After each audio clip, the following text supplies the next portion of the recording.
नमस्कार। मैं अरुण कुमार। कैसे हैं आप लोग? सबसे पहले तो पीएससी अड्डा के यूट्यूब चैनल पे आप सभी का स्वागत है। आई होप कि आप लोग जो हमारी 2 क्लासेस चल रही हैं एमपीजी के और मध्य प्रदेश जो आयोग है यूनिट नंबर 10 एमपीजी के, जिसका संबंध यूनिट नंबर 1, 3, 5 से है, और आयोग जिसका संबंध यूनिट नंबर 10 से है। ये 2 क्लास हम लोग देख रहे हैं। आई होप कि आप लोग बहुत अच्छे से पढ़ रहे होंगे। सारी चीज़ें आप लोगों को समझ में आ रही होंगी। अगर कोई डाउट या आपके कोई सवाल हो इस टॉपिक से रिलेटेड, या कोई भी अन्य सवाल हो, या आपका कोई सजेशन हो, तो हमें कमेंट सेक्शन में कमेंट करके बताइए।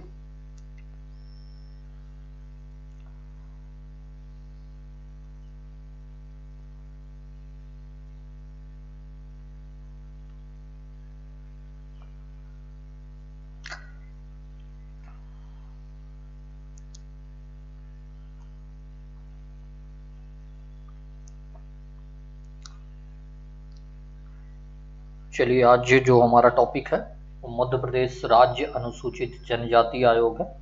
हम लोगों ने अभी कल के टॉपिक में राष्ट्रीय अनुसूचित जनजाति आयोग पढ़ा था। राष्ट्रीय अनुसूचित जनजाति आयोग हम लोगों ने कल देखा है। इसमें अगर कोई सवाल हो आपके या कोई क्वेश्चन हो आपके, तो आप हमसे पूछ सकते हैं कमेंट सेक्शन में। हम तैयार हैं। उसके बाद हम टॉपिक को स्टार्ट करेंगे, क्योंकि इसी से जुड़ा हुआ टॉपिक जो है आज हमारा शुरू हो रहा है मध्य प्रदेश में राज्य अनुसूचित जनजाति आयोग, MP commission for scheduled tribes. तो अगर कल की क्लास में कोई डाउट हो, या आपके कोई सवाल हो, या आपका कोई सजेशन हो, जो भी हो, आप कमेंट सेक्शन में कमेंट करके बताइए। इसके अलावा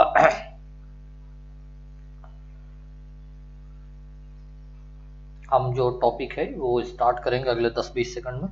पहले तो हमें आप कमेंट सेक्शन में कमेंट करके बताइए कोई सवाल या कोई डाउट हो तो, ताकि हमें ये पता चले कि आप लोग सही कर रहे हैं या हम जो पढ़ा रहे हैं वो आप लोगों को चीज़ें समझ में आ रही है नहीं आ रही है ना। तो बताइए हमें, फिर हम आगे बढ़ते हैं।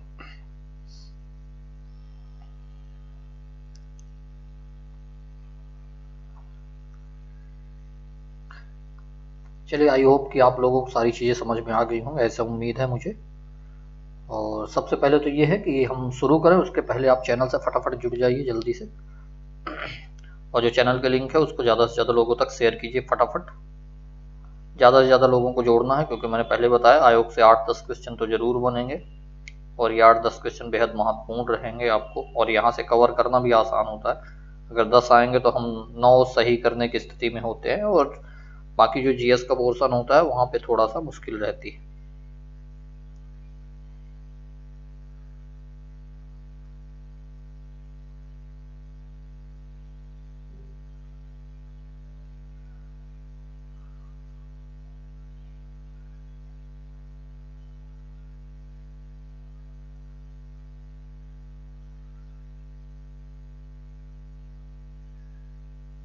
फटाफट चैनल से जोड़िए, ज़्यादा से ज़्यादा लिंक को शेयर कीजिए, उसके बाद हम लोग शुरू करेंगे।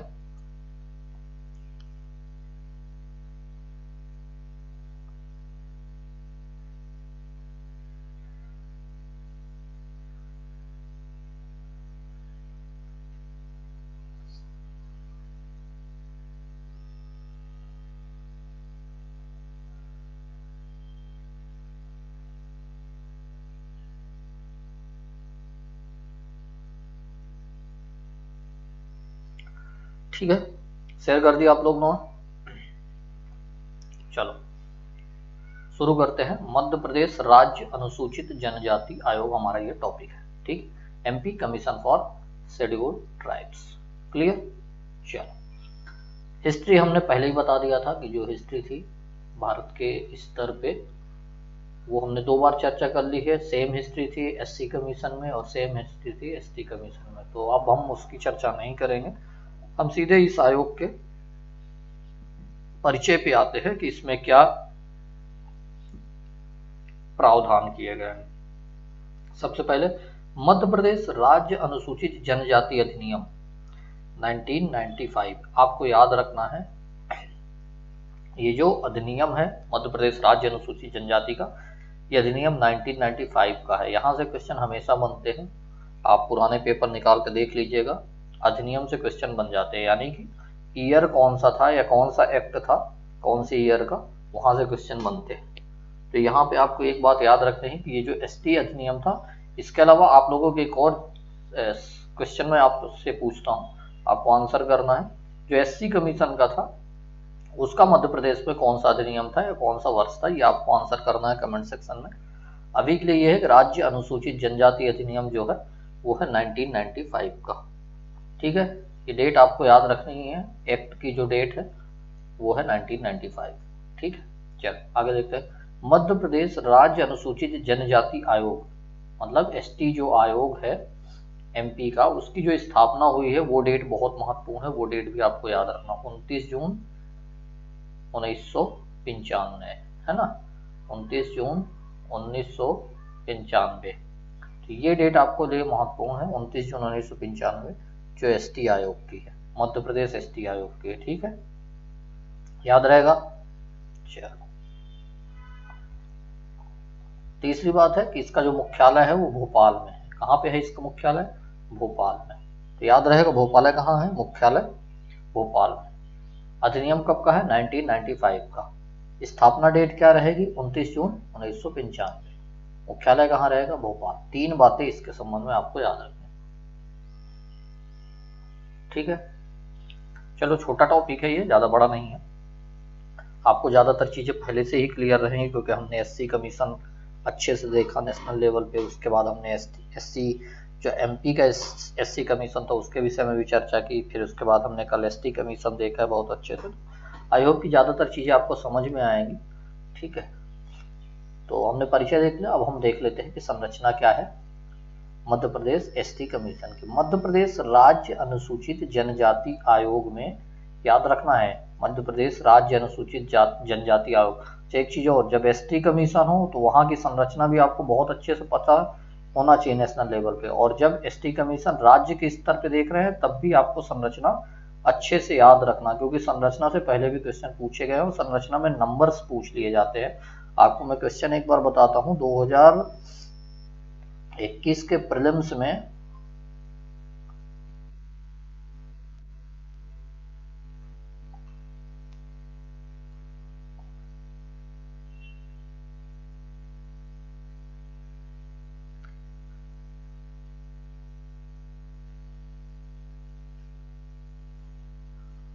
2021 के प्रीलिम्स में एमपी का जो पीएससी है, मतलब एमपी पीएससी जो आपका एग्जाम कंडक्ट करवाता है, जिसकी आप तैयारी कर रहे हैं, इसके मेंबर्स पूछे थे, टोटल मेंबर्स, जिसमें ये कहा गया था कि अध्यक्ष सहित कितने मेंबर होते हैं, अध्यक्ष सहित कितने मेंबर होते हैं, ये पूछा गया है ना। तो ऐसे मेंबर्स पूछ लिए जाते हैं और इतने गहरे क्वेश्चन आएंगे तो आपको याद रखना है। जब हम नेशनल लेवल पे एसटी कमीशन देखे थे तब भी हमने बताया था कि 5 सदस्यीय है ना, वो नंबर आपको याद होना चाहिए, 2 बार हमने पढ़ाया इस चीज को लेके। इसके अलावा यहाँ पे भी याद रख लें कि एक अध्यक्ष प्लस 2 अशासकीय सदस्य, तो टोटल कितने मेंबर हो गए? 3 मेंबर इसमें है। तो अगर आपका स्टेट से पूछे कि स्टेट में जो है एसटी कमीशन उसमें कितने मेंबर हैं, तो वो है एसटी कमीशन 3 सदस्यीय। ठीक है, अध्यक्ष सहित याद रखना है, यहाँ पे अध्यक्ष सहित 3 सदस्यीय, और नेशनल लेवल पे अध्यक्ष उपाध्यक्ष प्लस 3 मेंबर के साथ 5 सदस्यीय, याद रहेगा। चलो, तो यहाँ पे एसटी कमीशन की संरचना में कितने लोग हैं? 3 लोग। एक सचिव होता है, यहाँ पे लिखा हुआ है एक सचिव होता है, और सचिव कौन है? ये प्रशासनिक अधिकारी है। प्रशासनिक जितने भी काम है उसके, वो सारे के सारे सचिव उसके लिए उत्तरदायी है, प्रशासनिक प्रमुख है। मेंबर हमको याद रखने 3 है। ठीक है, ये 3 सदस्यीय आयोग है, सचिव को उसमें नहीं काउंट करेंगे, सचिव एक्स्ट्रा होते हैं जो प्रशासनिक अधिकारी होते हैं, जो प्रशासनिक काम जो होते हैं आयोग के उसको करते हैं। तो याद रहेगा, यहाँ पे संरचना को बहुत अच्छे से समझना भी है, संरचना को बहुत अच्छे से याद भी रखना है, क्योंकि क्वेश्चन बनेंगे यहाँ से हमेशा आपके लिए, चाहे 2022 का प्रीलिम्स देने की तैयारी कर रहे हो आप लोग या 2023 का प्रीलिम्स देने की तैयारी कर रहे हो, दोनों स्तर पे आपको ये पता होना चाहिए। चलिए नेक्स्ट देखते हैं, अनुसूचित जनजाति विकास आयुक्त। ध्यान रखना, अनुसूचित जनजाति विकास आयुक्त, इसके पदेन सदस्य हैं। कौन है? पदेन सदस्य। ध्यान रखना, ऐसे ही एसटी कमीशन में एमपी में भी थे जो विकास आयुक्त थे, वो उसके पदेन सदस्य थे। तो यहाँ पे याद रखना पूरी संरचना को बहुत अच्छे से, कि जो अनुसूचित जनजाति विकास आयुक्त है, डेवलपमेंट कमिश्नर होते हैं, वो इसके पदेन सदस्य होते हैं। तो यहाँ की पूरी पूरी संरचना कुछ ऐसे दिख रही है कि जो आयोग है 1+2 के साथ 3 सदस्य है। ठीक है, ये बात याद रहेगी, 1+2 के साथ 3 सदस्य है। एक सचिव होते हैं जो प्रशासनिक काम देखते हैं, और एक जो होते हैं विकास आयुक्त होते हैं, विकास डेवलपमेंट कमिश्नर होते हैं, वो इसके पदेन भी आपको याद रखना है।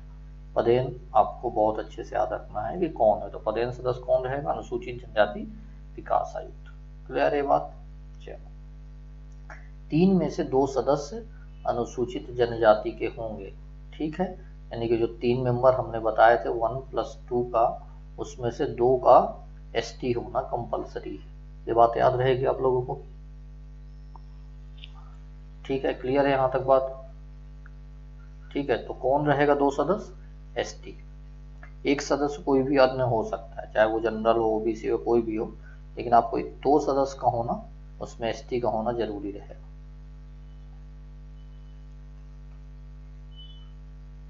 ठीक है बात यहाँ तक?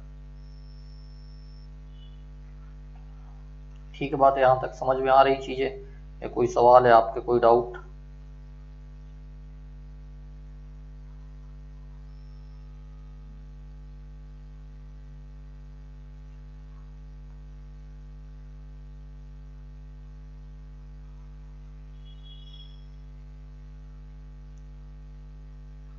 चलो, संरचना आप लोगों को समझ में आई या नहीं आई?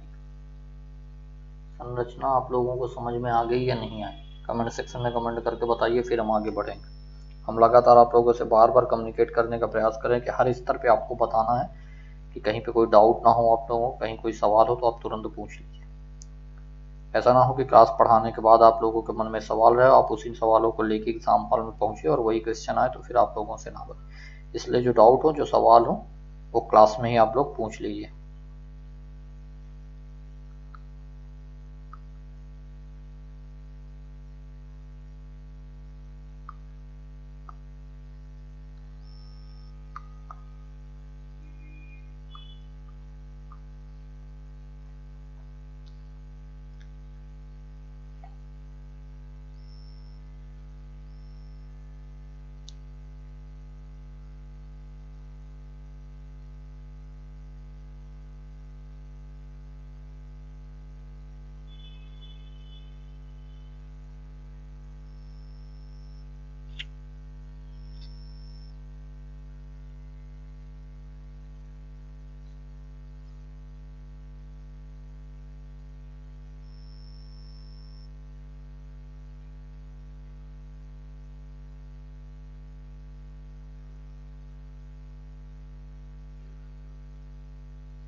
चलो, आई होप कि सारी बातें आप लोगों को समझ में आई होंगी।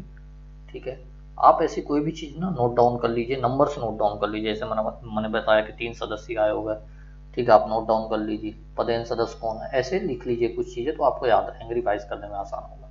इसके अलावा या तो आप स्क्रीनशॉट ले लीजिए। चलिए नोट देखते हैं। इसके जो वर्तमान अध्यक्ष हैं उनका नाम है गजेंद्र सिंह राजू खेड़ी। ये नाम आपको बहुत अच्छे से याद रखना, वर्तमान अध्यक्ष। ठीक है, वर्तमान में जो एसटी कमीशन के चेयरमैन है मध्य प्रदेश में, वो कौन है? गजेंद्र सिंह राजू खेड़ी। याद रहेगा ये बात? ठीक है, याद रहनी चाहिए, गजेंद्र सिंह राजू खेड़ी वर्तमान अध्यक्ष है। ठीक है, चलो आगे बढ़े। नियुक्ति एवं सेवा शर्तों के विषय में देख लेते हैं क्या है यहाँ पे बातें। ठीक है, इनकी नियुक्ति कौन करता है और इनकी सर्विस कंडीशंस क्या है।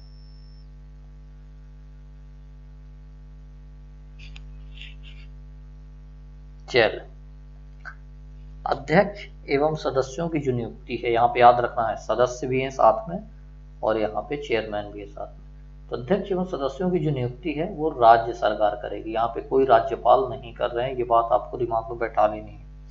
ठीक है, जब भी हम स्टेट के संबंध में बात करें, हमने एससी कमीशन के संबंध में भी देखा था, वहां पे भी अध्यक्ष एवं सदस्यों की नियुक्ति ना तो राज्यपाल कर रहे थे ना राष्ट्रपति कर रहे थे। यहाँ पे वहां पे कौन कर रहे थे, राज्य सरकार। वैसे ही जो एसटी कमीशन मध्य प्रदेश में, वहां पे भी जो अध्यक्ष होंगे, एक अध्यक्ष और जो दो सदस्य हैं, उनकी नियुक्ति राज्य सरकार करेगी।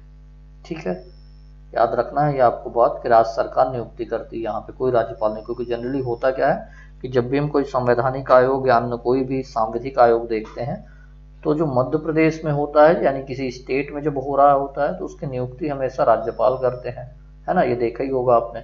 और अगर केंद्र की बात होती है, ये तो स्टेट की बात हो गई, अगर केंद्र की बात होती है तो वहां पे जनरली क्या होता है, राष्ट्रपति करते हैं, है ना। लेकिन यहाँ पे ध्यान रखना आपको, ना तो एससी कमीशन में ना ही एसटी कमीशन में नियुक्ति जो है वो राज्य सरकार कर रही है। ठीक है, आंसर आपको राज्य सरकार टिक करना है कहीं पे भी।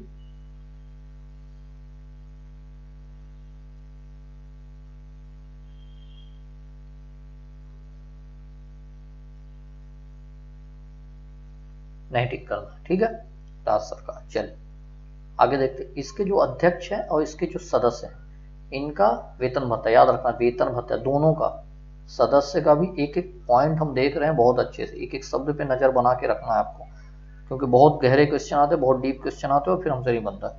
अध्यक्ष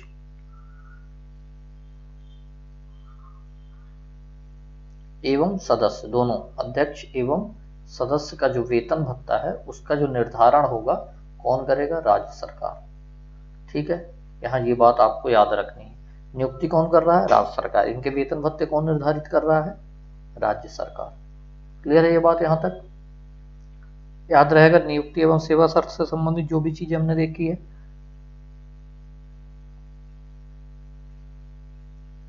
चलो आई होप याद रहेगा। इसके अलावा हम आपसे एक क्वेश्चन पूछ रहे हैं, हमने कल एसटी कमीशन पढ़ा था, है ना, आपको वहां के एसटी कमीशन के अध्यक्ष एवं सदस्य की नियुक्ति कौन करता है ये बताना है आपको। इजी क्वेश्चन है, जिसने भी वीडियो देखा होगा, जिसने भी पढ़ा होगा, अच्छे से रिवाइज किया होगा, उन सबको पता होगा।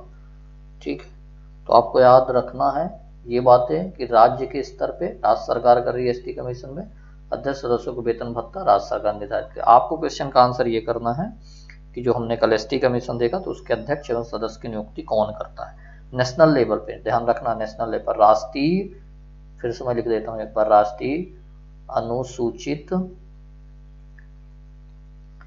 जनजाति आयोग, है ना, इसका जो अध्यक्ष एवं सदस्य है उसकी नियुक्ति कौन करेगा, ये आपको आंसर करना है। कमेंट सेक्शन में आंसर कीजिए, फिर हम आगे बढ़ते हैं। हम बीच बीच में क्वेश्चन आंसर सेशन इसलिए लेते हैं ताकि हमें ये पता चले कि जो हमने पढ़ाया था वो आप लोगों ने अच्छे से पढ़ा है या नहीं, रिवाइज कर रहे हैं या नहीं कर रहे हैं।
चलो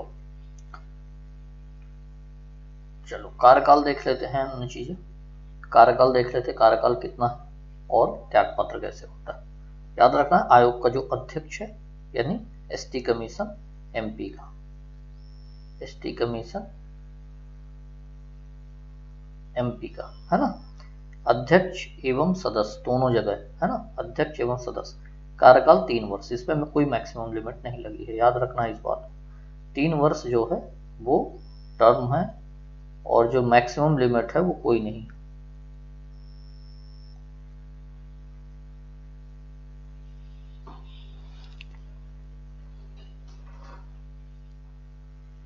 है ना, तो मैक्सिमम लिमिट कितनी है 3 वर्ष।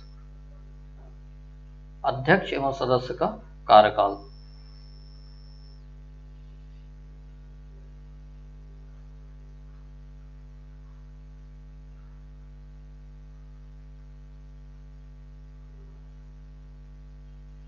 ठीक है।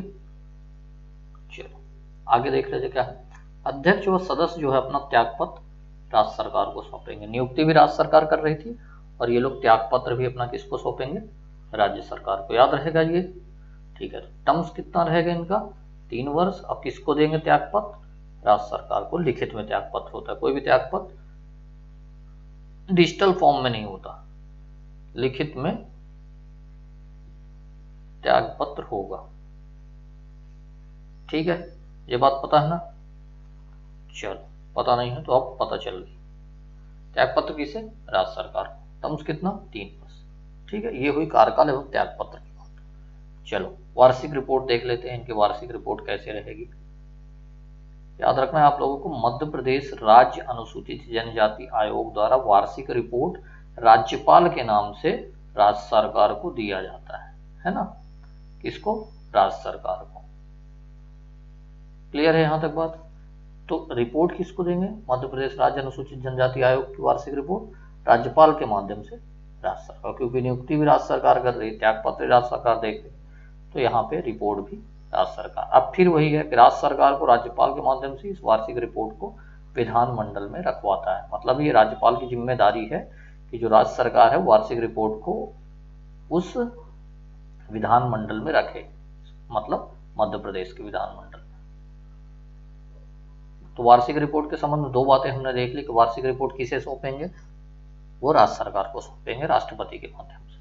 ठीक है, इसके अलावा जो राज्य सरकार है उसके माध्यम से जो राज्यपाल है इनकी वार्षिक रिपोर्ट को विधानमंडल में, मध्य प्रदेश के विधानमंडल में, विधानसभा में रखी जाएगी। क्लियर है यहां तक बात, या कोई आपके सवाल या कोई डाउट। मैं बार बार पूछ रहा हूं, हर एक सेगमेंट को पढ़ने के बाद हम बार बार ये बोल रहे हैं कि अगर कोई परेशानी हो, कोई डाउट हो तो आप लोग तुरंत सवाल पूछिए। हम यही जो डाउट होंगे, जो क्वेश्चन होंगे, यही सॉर्ट आउट करेंगे, एग्जाम हॉल में नहीं। ठीक है, एग्जाम हॉल में हम क्लियरिटी के साथ जाएंगे।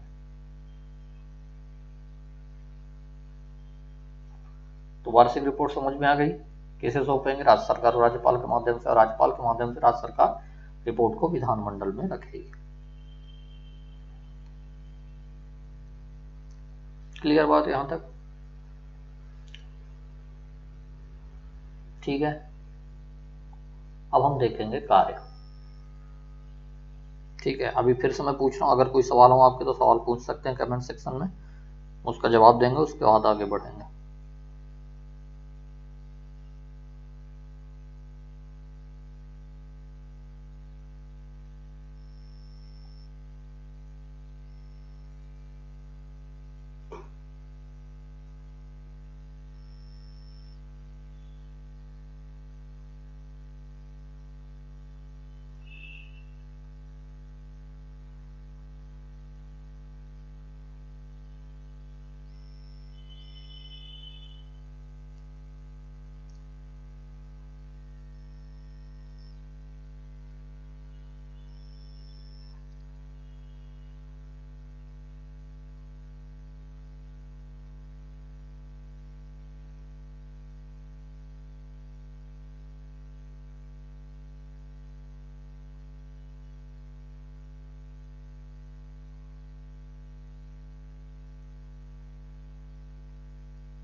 चलो आई होप की बातें आप लोगों को क्लियर होंगी, समझ में आ गई।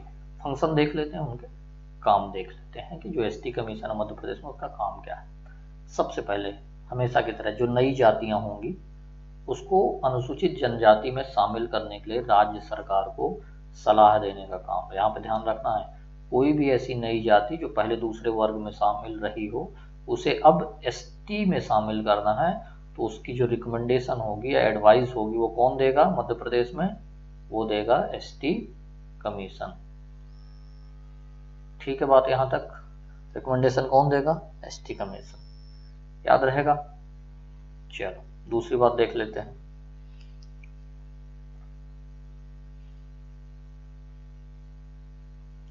अनुसूचित जनजातियों के विकास के लिए बनी योजनाओं की निगरानी करना। आपको पता है कि हमारे यहाँ लगातार सरकार जो है एसटी के उत्थान के लिए, एसटी जाति के उत्थान के लिए अलग अलग प्रकार के बीच बीच में योजनाएं लाती रहती है।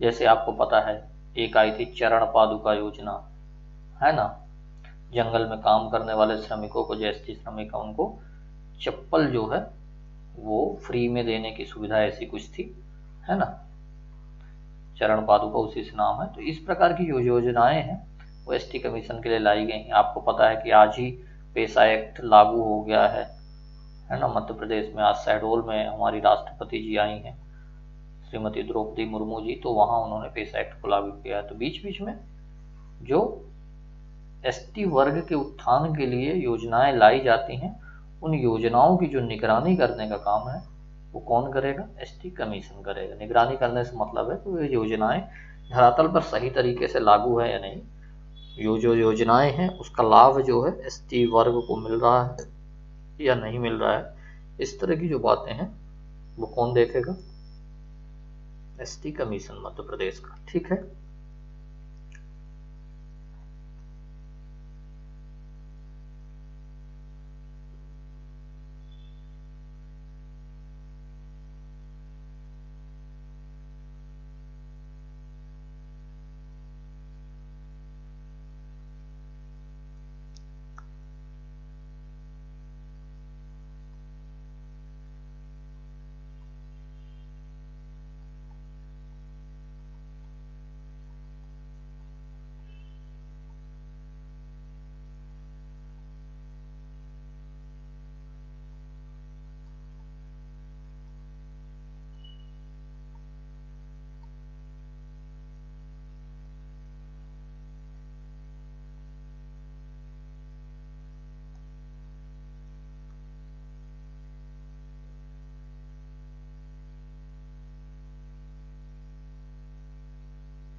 ठीक है, दो बातें आप लोगों को आई होप कि समझ में आ गई होंगी। चलो तीसरा फंक्शन देख लेते हैं। अनुसूचित जनजाति के सदस्यों को संविधान के तहत दिए गए संरक्षण, यहाँ पे संरक्षण वर्ड याद रखना, संरक्षण की निगरानी करेगा। और संरक्षण क्या है वो मैंने 2 दिन से लगातार बात। संरक्षण का मतलब ये है कि जो एसटी वर्ग है इनके संरक्षण के लिए जो संविधान में प्रावधान किए, जैसे आर्टिकल 15(4) में आरक्षण देने की बात की गई है, 16(4) में यहाँ पे प्रमोशन पे आरक्षण देने की बात की गई है, आर्टिकल 17 में अस्पृश्यता या छुआछूत निवारण की बात की गई है। तो इस तरह के संरक्षण के प्रावधान है भारत के संविधान में, उसकी निगरानी करना, उसको सही तरीके से क्रियान्वित किया जा रहा है या नहीं किया जा रहा, फॉलो किया जा रहा है या नहीं किया जा रहा। तीसरा जो है ये इंपॉर्टेंट फंक्शन है। चलो चौथा देखते हैं। अनुसूचित जनजाति को लोक सेवा में, है ना, पब्लिक सर्विस में, शैक्षणिक संस्थानों में प्रवेश के संबंध में, आरक्षण के संबंध में जो होगा वो सलाह देने का काम करेगा। ठीक है,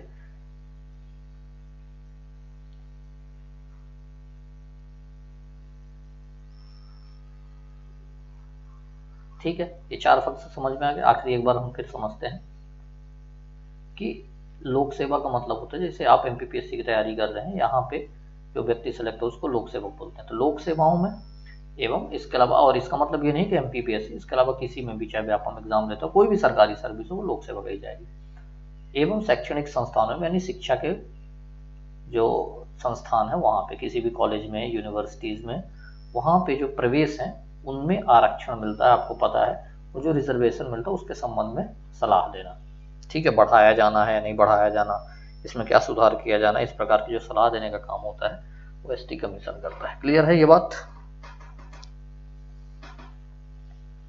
याद रहेगा? चलो, तो फंक्शन याद रहेंगे। एक तो नई जाति को शामिल करने की, योजनाओं के क्रियान्वयन की उस पर निगरानी रखना है, संरक्षण से संबंधित निगरानी रखेगा, आरक्षण के संबंध में सलाह देना। ठीक है, तो जो आज की क्लास है वो यहीं खत्म होगी। ठीक है, आज छोटी सी क्लास थी क्योंकि एसटी कमीशन में बहुत ज़्यादा चीज़ें हैं नहीं। कुछ अन्य चीज़ें हैं जो इन्फॉर्मेशन है वो हम दे देते हैं आपके टेस्ट सीरीज क्लास के संबंध में। एक तो ये है कि हम लोगों ने, पीएससी अड्डा ने, मुख्य परीक्षा 2021 के लिए जो फैब में प्रस्तावित है 2021 के लिए ऑनलाइन टेस्ट सीरीज प्रारंभ की है। कैसे? ऑनलाइन टेस्ट सीरीज हम लोगों ने प्रारंभ की है। अभी 75% डिस्काउंट चल रहा है जो जल्द ही खत्म होने की स्थिति में है, हम लोग इसे बंद करेंगे। तो अभी आप इस टेस्ट सीरीज का फायदा उठा सकते हैं।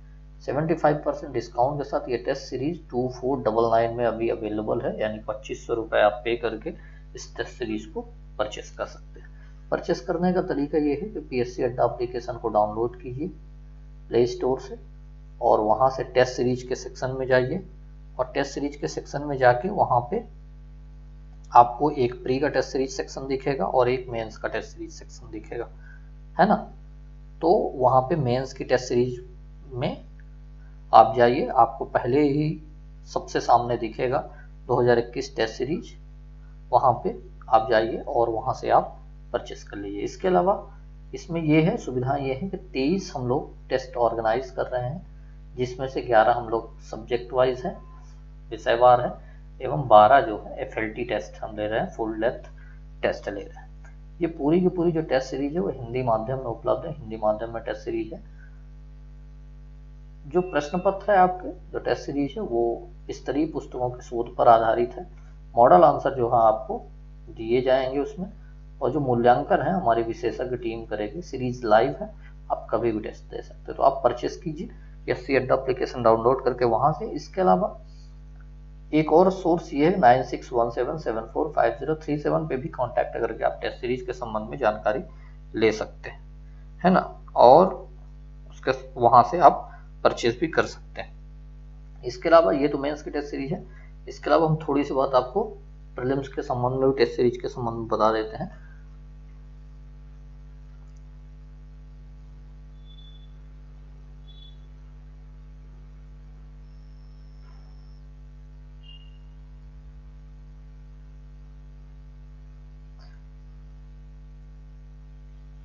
हम लोगों ने 2022 के प्रीलिम्स के लिए भी टेस्ट सीरीज प्रारंभ की है। वही प्रोसेस है, पीएससी अड्डा एप्लीकेशन को डाउनलोड कीजिए, वहां पे जाके आप टेस्ट सीरीज को परचेस कर सकते हैं। इसमें भी आप क्या है कि 30 टेस्ट हम लोग 2 प्रकार की टेस्ट सीरीज ऑर्गेनाइज कर रहे हैं। एक 30 टेस्ट है, फुल लेंथ है, यहाँ पे हम आपको 5 टेस्ट जो है वो फ्री ऑफ कॉस्ट दे रहे हैं। आप चेक कर सकते हैं कि हमारी जो टेस्ट सीरीज है उसका स्तर क्या है, तो यहाँ से आप परचेस कर सकते हैं। 30 टेस्ट हम लोग टोटल ऑर्गेनाइज कर रहे हैं। इसके अलावा दूसरी टेस्ट सीरीज भी है जिसमें हम लोग 10 टेस्ट एफएलटी है और 20 टेस्ट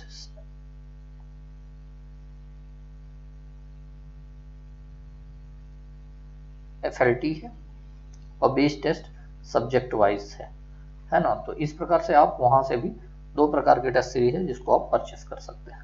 तो ये रही टेस्ट सीरीज के संबंध में बात। और आज की क्लास आप लोगों को कैसी लगी आपको बताना है, और अगर आपको क्लास अच्छी लगी है तो वीडियो को लाइक कीजिए, वीडियो की जो लिंक है ज़्यादा से ज़्यादा लोगों तक शेयर कीजिए, और क्लास कैसी लगी है उसके संबंध में भी आप कमेंट कर सकते हैं कमेंट सेक्शन में। आपके कोई सुझाव हो या आपके कोई डाउट हो उस संबंध में आप कमेंट करके हमें अवगत कराइए। अगर अभी तक आप लोगों ने चैनल को सब्सक्राइब नहीं किया तो चैनल को सब्सक्राइब कीजिए, बेल आइकन को प्रेस कीजिए, ताकि जो क्लास संबंधित नोटिफिकेशन है आपको मिलता रहे।